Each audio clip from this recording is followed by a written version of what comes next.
राज्य महिला आयोगाच्या ढिसाळ कारभाराविरोधात महाविकास आघाडी आक्रमक. ठाकरेंची शिवसेना आणि शरद पवार यांच्या राष्ट्रवादीच्या नेत्या राज्यपालांना भेटल्या, मात्र काँग्रेस पदाधिकाऱ्यांना राजभवनात काही प्रवेश नाही.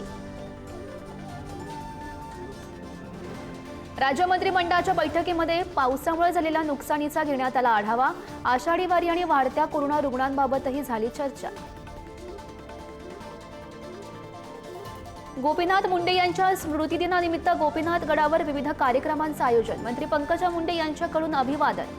मुंडे बंधू भगिनी नेमकं काय बोलणार याकडे लक्ष. बीडच्या मस्साजोगचे सरपंच संतोष देशमुख हत्या प्रकरणी आज सुनावणी. सरकारी वकील उज्ज्वल निकम यांनी केला युक्तिवाद. तर वाल्मिक कराडच्या डिस्चार्ज ऍप्लिकेशनवरही सुनावणी.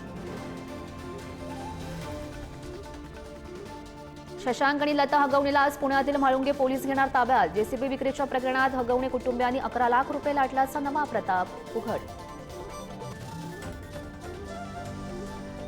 उद्धव ठाकरे यांच्या पक्षात 8 दिवसात मोठा भूकंप. संपूर्ण पक्ष जमीनदोस्त होण्याच्या मार्गावर. मंत्री गिरीश महाजन यांचा दावा. तर दुसऱ्यांचे पक्ष फोडून स्वतःचा पक्ष सुजवायचा हेच यांचं कर्तृत्व.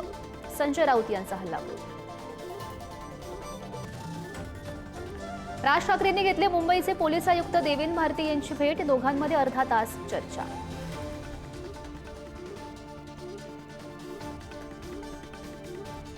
5.5 किलो सोन्याच्या चोरीनंतरही उद्योजक लड्डा यांच्याकडून एकाही ग्रॅमची पावती नाही. पोलिसांची माहिती. नेमकं किती सोनं चोरीला याचं गूढ अद्यापही कायम.